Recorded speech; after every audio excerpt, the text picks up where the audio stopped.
بسم اللہ الرحمن الرحیم۔ معزز سامعین و ناظرین، شعبان المعظم کا یہ ماہ مقدس رواں دواں ہے، تو اس کی 15 تاریخ کے بارے میں ہمارے معاشرے میں یہ بات رائج ہے کہ یہ مردوں کا دن ہے یا زندوں کا دن ہے۔ تو اس بارے میں اسلام کا نظریہ کیا ہے؟ تو یہ کوئی مردوں کا دن نہیں ہے بلکہ یہ زندوں کا دن ہی ہے۔ جو زندہ ہیں تو ان پہ یہ مقدس گھڑیاں آئی ہیں، اور ان لمحات کا مقدس ہونا یہ حدیث پاک سے ثابت ہے۔ حضور علیہ السلام نے ارشاد فرمایا کہ جب 15 شعبان کی رات آتی ہے تو اللہ تبارک و تعالی اپنی شان کے مطابق آسمان دنیا پہ تشریف فرما ہوتا ہے، اور اس کی رحمت آواز دیتی ہے، حل من مستغفر فاغفر لہ، ہے کوئی معافی طلب کرنے والا میں اسے معاف کر دوں۔ حل من مسترزق فارزقہ، ہے کوئی رزق کا متلاشی جسے میں رزق دوں۔ الا حل من مبتل فوافیہ، ہے کوئی مصیبتوں کا مارا گرداب عالم میں پھنسا ہوا، آئے میری بارگاہ میں اپنی دکھ بھری داستان سنائے، عرض کرے میں اپنے اس مصیبت زدہ بندے کی مصیبتوں کو دور کروں، اسے عافیت کا رزق دوں۔ اور رہا مسئلہ یہ کہ 15 شعبان کو ہمارے معاشرے میں جو ہے صدقات کا بھی ایک آسان طریقہ رائج ہے، تو کیا یہ بھی مسنون ہے؟ تو حضرت عبداللہ ابن عباس رضی اللہ تعالی عنہما کی روایت ہے، جسے خزانۃ روایات میں ذکر کیا گیا ہے۔ حدیث پاک میں آتا ہے، اذا کان یوم جمعۃ او یوم عید او یوم عاشوراء ولیلۃ النصف من الشعبان، ان 4 راتوں کا ذکر اس حدیث پاک میں آیا ہے کہ جب جمعہ کا دن آتا ہے یا عید کا دن ہوتا ہے یا یوم عاشور یعنی 10 محرم الحرام کا دن آتا ہے، اور لیلۃ النصف من الشعبان یا شعبان کی 15 والی رات آتی ہے، تو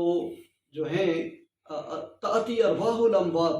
علی بیوت ابوابہم، تو جو ارواح ہیں مردوں کی وہ اپنے گھروں کے دروازے پہ آ کر کہتی ہیں، فیقولون، وہ آ کے کہتی ہیں، وہ روحیں جو کبھی ان گھروں کی زینت ہوا کرتی تھیں، وہ روحیں جو کبھی ان گھروں کو اپنا سمجھا کرتی تھیں، وہ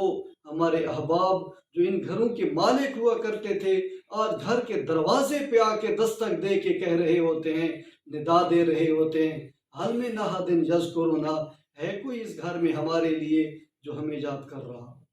حل من احد یترحم علینا، ہے کوئی آج ہمارے لیے جو ہماری حالت زار پہ رحم کرے، حل من احد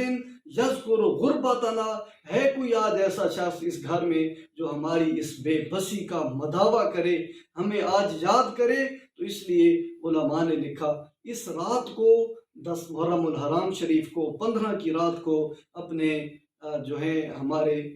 بزرگان دین، ہمارے آباء و امہات اس جہان فانی سے رخصت کر گئے ہیں، تو ان کی اس ندا کو آواز دیتے ہوئے ہمیں چاہیے کہ ہم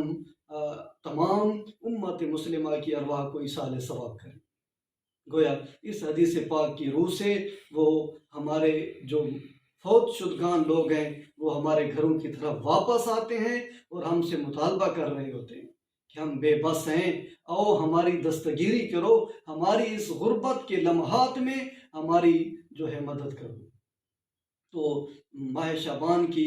نصف رات آنے والی ہے، تو اس بارے میں کئی روایات موجود ہیں، اگرچہ ان کی تحکیم و تعدیل کو دیکھا جائے تو ان میں ضعف و سقم بھی ثابت ہوتا ہے، لیکن اس کے باوجود یاد رہے اعمال کے بارے میں اعمال کی حد تک ان روایات پہ عمل کرنا جائز ہے۔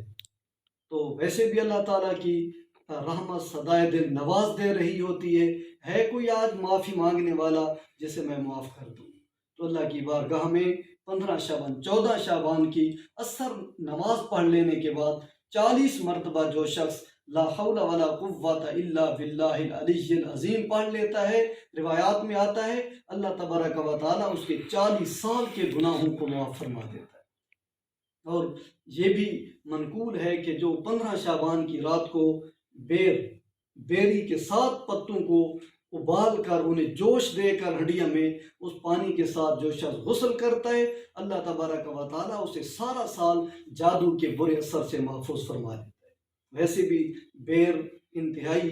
اہم درخت ہے، بلکہ یہ سدرہ کا درخت ہے۔ سدرہ کا معنی بھی بیری ہے، جو 7 آسمانوں کے اوپر سدرۃ المنتہا ہے، یہ وہاں کا درخت ہے جس کی جڑوں سے اللہ تبارک و تعالیٰ نے نیل اور فرات کی نہریں جاری کر دیں۔ حضور نے ارشاد فرمایا اس سدرہ کی جڑوں سے 4 نہریں نکل رہی ہیں، 2 جنت کو سیراب کر رہی ہیں اور 2 اہل دنیا کو سیراب کر رہی ہیں۔ تو اس بیری کے درخت کے بارے میں روایات میں آتا ہے کہ جو اس کو بلا وجہ کاٹتا ہے اس کے بارے میں احادیث میں سخت وعید آئی ہے۔ تو اس رات میں 7 بیری کے پتوں کے ساتھ غسل کر لینا بھی جو ہے ہمارے لیے ایک روحانی علاج بھی ہے۔ لہذا بیری کے پتوں کو 7 پتوں کو ہم اگر جوش دے کر پانی میں ابال کر غسل کر لیں تو اللہ تبارک و تعالیٰ اس بیری کے درخت کے برکت کی وجہ سے ہمیں سارا سال جادو کے برے اثر سے محفوظ فرما لیتا ہے۔ اسی طرح اس رات کو معزز سامعین و ناظرین، ہمیں اپنے رب کریم کی بارگاہ میں جو ہے عبادت کرنے کے لیے اللہ تعالیٰ کی بارگاہ میں جھک جانا چاہیے۔ ایک رات ہے جس میں اللہ تبارک و تعالیٰ کی رحمت عروج پہ ہوتی ہے، وہ صدا دل نواز آ رہی ہوتی ہے۔ آ میرا بندہ آجا، اگر گناہوں سے تھک گیا ہے تو آ میری بارگاہ میں تیری کوتاہیوں کو معاف فرما دوں۔ آ میری بارگاہ میں مجھ سے عرض کرنا، میں تیرے رزق میں فراوانی عطا کر دوں۔ اگر تو دکھوں کا مارا ہے، اگر تو پریشان حال ہے تو آ جانا میری بارگاہ میں تیرے دکھوں کا مداوع کر دوں، میں تیرے دکھوں کو دور کر دوں، تجھے پریشانیوں سے نکال کر میں تجھے فرحت عطا کر دوں، تجھے خوشیاں عطا کر دوں۔ تو ہمیں چاہیے کہ اس رات میں اپنے رب کریم کی بارگاہ میں التجائیں کریں، معافیاں مانگیں، اپنے لیے اپنے دوست احباب کے لیے بھی ضرور دعائیں کریں، اور اگر ہو سکے تو اس بندے ناچیز کو بھی اپنی دعاؤں میں یاد فرما لیجیے گا۔ اللہ تعالیٰ ہمیں نیک اعمال کرنے کی توفیق عطا فرمائے۔ وما توفیقی الا باللہ وعلیہ توکلت والیہ انیب۔